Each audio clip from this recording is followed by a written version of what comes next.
les 450 prophètes de Baal sont dispersés sur toute l'étendue du territoire, on dirait des préfets. Autrement dit, dans presque chaque préfecture, il y a un prophète de Baal acquis à la cause de la première dame. Mais nourrir 850 prophètes ou prêtres dans un pays durant la famine, est-ce qu'on se soucie des pauvres? On vous dira, oui, mais Jésus a dit, vous aurez toujours les pauvres avec vous, d'accord. Mais suivez. Jézabel, qui est la première dame ici, son mari, c'est Achab. Et si vous lisez bien la Bible, on vous dit que Jézabel est sidonite. Sidon est le deuxième fils de Canaan, après Heth. Donc, vous les Africains, vous nous suivez bien, Jézabel est notre grand-sœur ou notre cousine. Et c'est notre grand-sœur, Jézabel, qui a apporté alors la vaudoulatrie dans le gouvernement d'Israël, lorsque la première dame est idolâtre. Ça pose un problème. Ici, dans 1 Roi 18, nous sommes dans une période de famine. Et dans la période de famine, qu'est-ce que le gouvernement est supposé faire? C'est diminuer le prix des denrées alimentaires ou assister aux plus pauvres. Mais regardez ce que fait la première dame. Elle fait manger 450 prophètes de Baal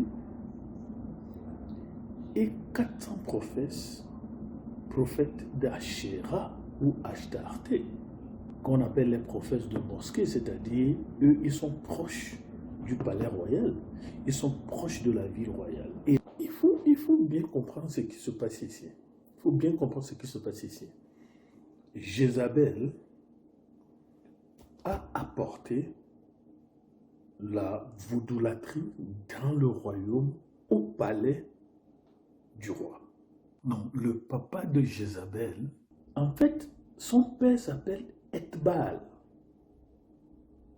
Ethbaal, la tête de Baal. Et le roi Achab avait des alliances avec les tribus environnantes, les Édomites et les Hittites, les Moabites, et puis le roi de Hamath et de Arpad. Ethbaal, nous trouvons cela dans 1 Roi 16, verset 31. C'est lui qui est le prêtre de Baal. Mais il est aussi le roi de Sidon. Donc, Jézabel, elle est la première femme païenne que le roi Achab a épousée.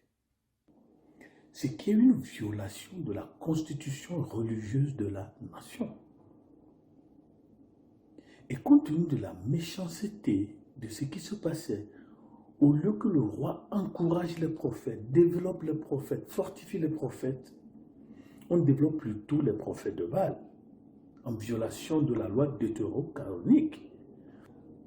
Élie a fait une prophétie qui ne va pas pleuvoir pendant 3 ans. Alors, à cause de cela, il y avait de la famine dans le pays. Et la première dame, Jézabel, la première dame a décidé, à cause de l'accomplissement de la prophétie, de la sévérité de la famine, de tuer les prophètes le prophète de Dieu.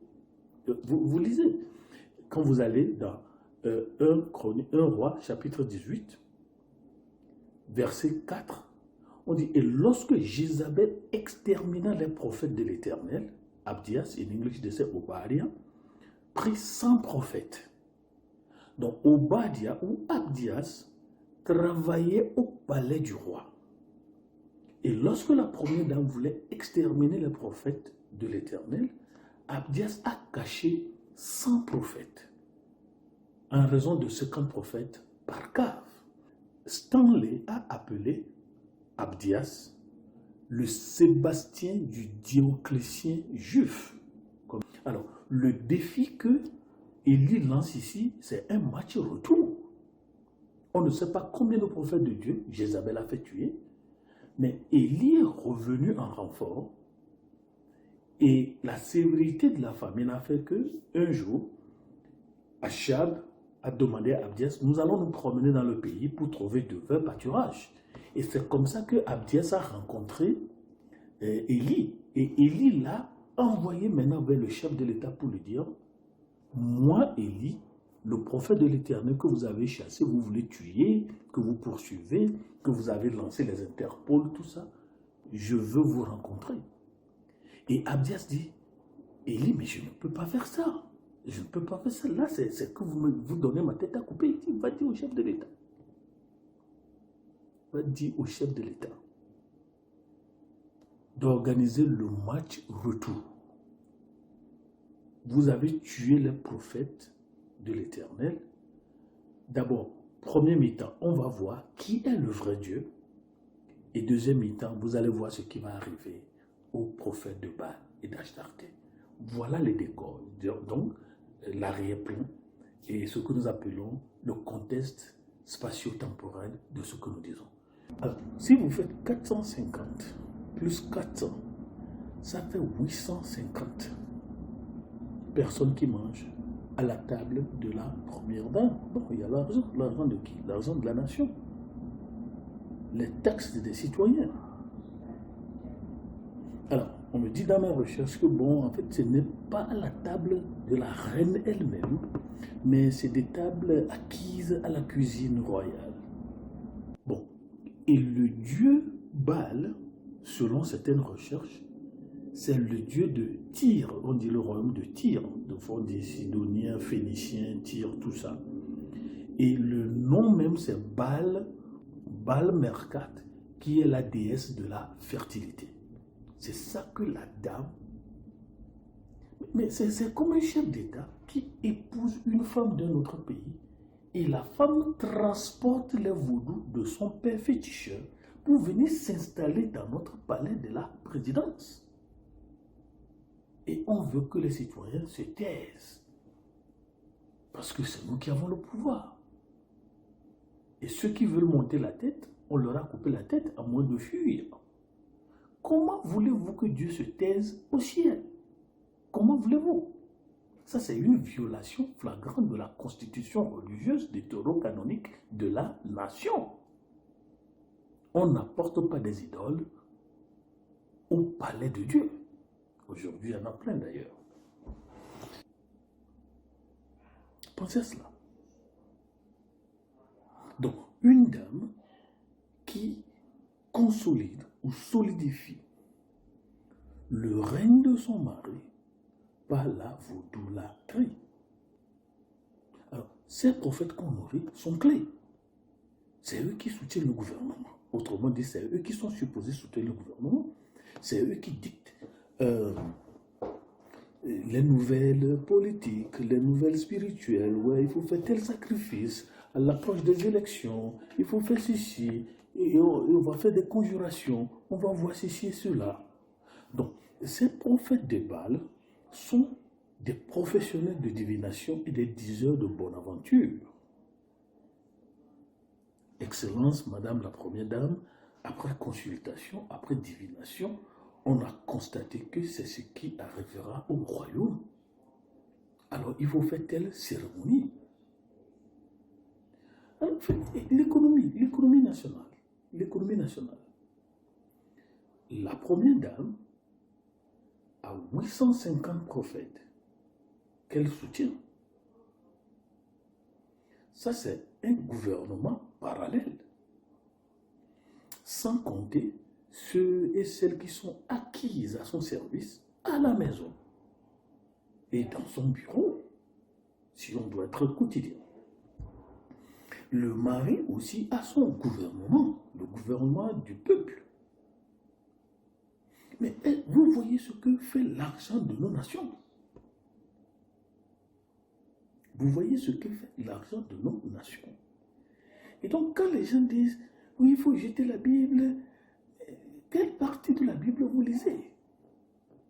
Ça, c'est le quotidien, ça, c'est le vécu quotidien de certaines de nos nations. Où il y a des réunions, oui, aujourd'hui, en fait, souvent, c'est le vendredi, où on fait des réunions privées, des réunions secrètes, des réunions cachées. On fait des cérémonies dans nos bureaux pour la cause du pouvoir. Donc, le Dieu du ciel n'est pas content que des citoyens affamés soient là et qu'on utilise les deniers publics à assouvir, à gaver ceux qui sont antagonistes au yahvéisme, ceux qui sont les promoteurs et les véreux du balisme cananéite. Alors, vous voyez la contribution de l'Afrique au sort de l'Israël. C'est notre grande sœur, Jézabel, Sidonite. Autrement dit, nous sommes des Couchites de l'Éthiopie. Couch, Mithraïm, Put et Canaan. Donc, nous appelons Canaan notre oncle. Et la fille de notre oncle est notre cousine. C'est elle qui a apporté la vaudoulatrie dans le royaume d'Israël. Elle a apporté les deux Baals. Et ceux qui nous suivent bien, selon certaines recherches, on nous dit que Baal, c'est Nimrod, qui est aussi un Africain, qui à sa mort a été déifié et qui est devenu Baal. Alors, le féminin de Baal, c'est Ashtarté, Asherah, Asheroth. Donc, elle a apporté dans le gouvernement israélite de la vaudoulatrie masculine comme féminine, puisque selon la mentalité traditionnelle, chaque dieu avait une déesse, autrement dit une femme. Amis africains, qu'est-ce qui se passe dans nos nations? Et les gens disent, il faut jeter la Bible. Bon, faut-il jeter la Bible, ou bien ceux qui sont les biblicistes ne comprennent pas bien la Bible? Quel est le rôle politique de la Bible dans nos nations? Où Dieu du ciel voit un pays affamé, peut-être. Et l'Église dit non, c'est normal. Est-ce que c'est normal ou bien parce que nous n'avons pas des Élie qui vont défier le gouvernement, qui vont dire à la première dame, ça, ce n'est pas bon. Nous avons de l'antagonisme entre les prophètes de Baal et le prophète du Seigneur. Qui va gagner?